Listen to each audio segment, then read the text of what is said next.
इंदौर में राजवाड़ा से लेकर कपड़ा मार्केट तक करीब 13 से ज्यादा व्यावसायिक बाजार फुटपाथियों और अतिक्रमणकर्ताओं से परेशान हो रहे हैं। नगर निगम प्रशासन की ओर से रिमूवल की कार्यवाही नहीं करने की वजह से फुटपाथ कारोबारियों में जगह जगह कब्जे जमाए हुए हैं। नगर निगम रिमूवल शिकायत करने वाले को चिन्हित कर रही है, साथ ही फुटपाथियों में आपसी रंजिश पनप रही है। निगम प्रशासन की ओर से कहा जा रहा है कि मुख्यमंत्री की हाथ ठेला फुटपाथियों पर कार्यवाही नहीं करने के आदेश है, इसलिए कोई सख्ती नहीं कर सकते हैं। हम व्यापारियों का सीधा वास्ता शहर के विकास की भागीदारी में है और हम हमेशा शासन को उदारमन से सहयोग देने में अग्रणीय रहते हैं। यह भी सर्वविदित है कि इंदौर शहर का व्यापारी सर्वाधिक टैक्स अदा करने और खजाना भरने वाले हैं। क्या व्यापारी पक्की दुकान लगाकर संपत्ति कर, इनकम टैक्स, पंजीयन टैक्स, जीएसटी सहित अनेक कर देता है? ऐसे लब्ध प्रतिष्ठित व्यापारिक संस्थाओं को नजरअंदाज करना कौन सी मजबूरी है? राजनीतिक लाभ हानि के चक्कर में फेरी फुटपाथ पर उदारता दिखाए, यह कहां का इंसाफ है?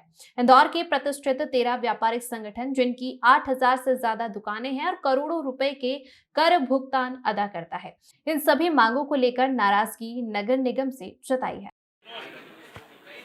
एक टाइट में कर लेना, ये जरा जरा।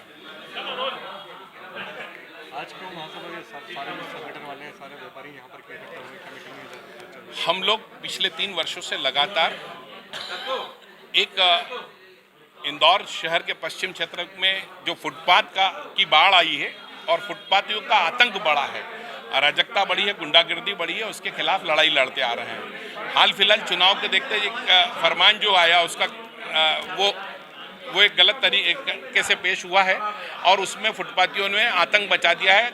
व्यापारियों पे हमले हो रहे हैं।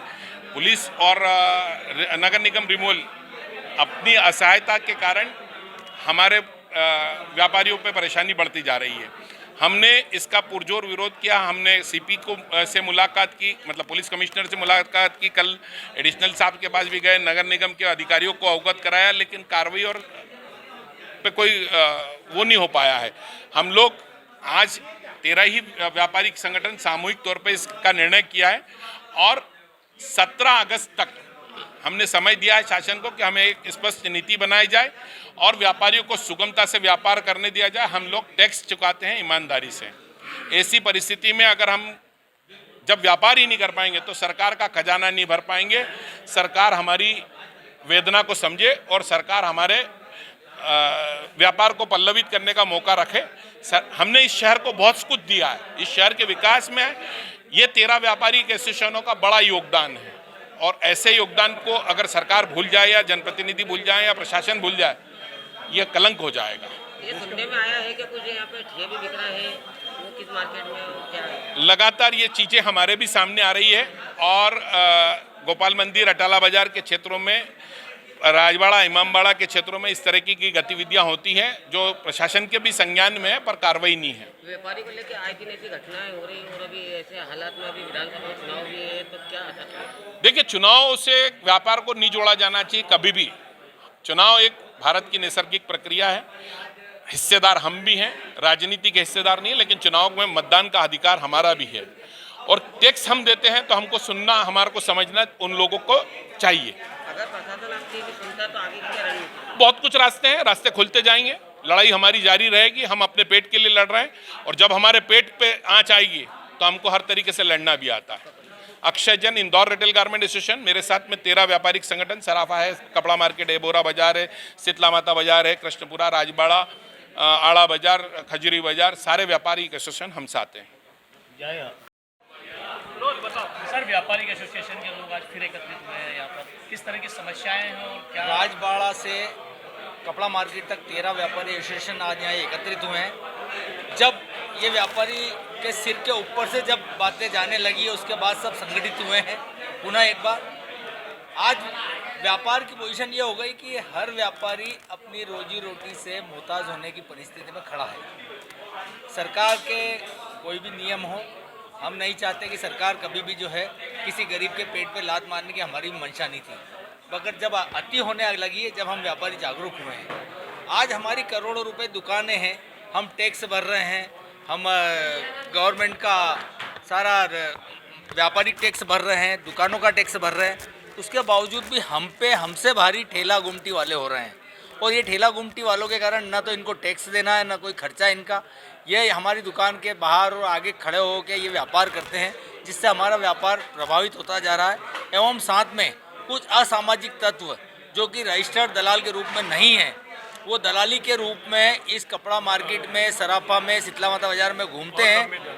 और कुछ दुकानदारों ने मिलके उनको कुछ वो 1-2-4% दुकानदार ऐसे हैं जो इनको एक लिमिट से ज़्यादा, जितना हम कमाते नहीं हैं उससे ज़्यादा वो दुकानदार इनको दलालियाँ देते हैं। और उसके कारण वो 100% है, जो दलाली 10 और 15% देगा वो 50-60% या नकली चीज़ पिनाएगा ही पिनाएगा व्यापारी को। तो वो बाहर के व्यापारी उसके बाद में फिर वो उनके यहाँ से कपड़ा ले जाने के बाद इस मंडी में आने की इच्छा ही जाहिर नहीं करते हैं, जिससे हमारा व्यापार दिनों दिन कम होता जा रहा है। उससे त्रस्त होकर आज सब्जी मंडी का इतवारिया से हटाने के बाद में पूरी कपड़ा मार्केट के तीनों गेट के साइड नवीन चित्रा गली से लेके तो शीतला माता बाजार तक यहाँ तक सब्जी मंडी लगने लग गई। उससे आने जाने में सुबह 12 बजे तक तो व्यापारी अपनी दुकान के अंदर, मार्केट के अंदर ही प्रवेश नहीं कर सकता है। मुख्य द्वार कपड़ा मार्केट का जो 100 वर्ष से पुराना था, महात्मा गांधी द्वार, उसको जब स्मार्ट सिटी के नाम पर सरकार ने तोड़ दिया था, उस पर एक ऐसा अतिक्रमण आसपास हो गया कि हम द्वार बनाने की परिस्थिति में नहीं है। हमने कई बार नगर निगम को सूचना दी है कि या तो आप द्वार बनवा दीजिए, अन्यथा हम हमारे पैसे से द्वार बनवा लेते हैं, जिससे जो हमारी एक कपड़ा मार्केट सिक्योरिटी थी 7 दरवाजों से, उसका मुख्य द्वार ही अगर टूटा हुआ है तो हम लोग काफ़ी परेशान हैं उसके कारण। सर आगे क्या करेंगे अब आप, क्योंकि स्थितियाँ तो काफ़ी गंभीर है, कई सारी समस्याएं उत्पन्न हो रही हैं। ये आपके माध्यम से हम चाहते हैं, एक्चुअल में देखो सबसे बड़ा मीडिया रहता है। मीडिया चाहे तो जनप्रतिनिधि हो या अधिकारी हो, सबको हिला सकता है। और हम चाहते हैं कि आप लोग हमारी आवाज़ को इनके तक पहुंचाएं, क्योंकि हमने अलग अलग रूप में जाके इनसे कई बार सबसे बात की है। हमें आश्वासन जरूर मिलता है, बाकी उस पर ऐसी कठिन कार्रवाई नहीं होती कि वो हमेशा के लिए ये चीज़ समाप्त हो। ये फुटपाथ बेचने की बात जो है ये कपड़ा मार्केट के अंदर नहीं है, बाकी शीतला माता बाजार और उधर की साइड के जो व्यापारी कह रहे हैं उनके यहाँ की ये परेशानी है। शुरुआत हो चुकी है और यहाँ पे भी अब शुरुआत हो चुकी है। कुछ लोगों ने चाय की दुकानें लगवा दी बाहर चढ़ाव के वहाँ पे, कोई ने सेव परमल की दुकान लगवा दी अपने सामने। अभी शुरुआत हुई है। शुरुआत में दबा देंगे तो बच सकता है। सरकार पैसा लुटा रही है दोनों हाथों से, लेकिन आपका हाँ, निश्चित रूप से स्मार्ट सिटी के नाम पे पैसा लुटाया खूब, और वापस से वो अतिक्रमण वहाँ का वहीं हो गया।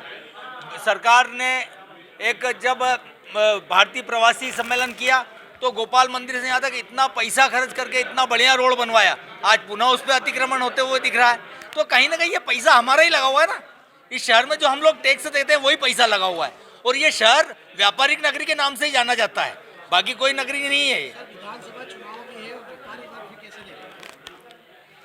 देखो ये चुनाव का जहाँ तक है, व्यापारियों में कोई इतना वो नहीं रहता है। मन की बात व्यापारी की कोई पहचान नहीं सकता है कभी भी। व्यापारी किसके साथ है व्यापारी नहीं पहचान सकता है मन की बात। व्यापारी चुनाव में बहुत सारे मुद्दे देखता है।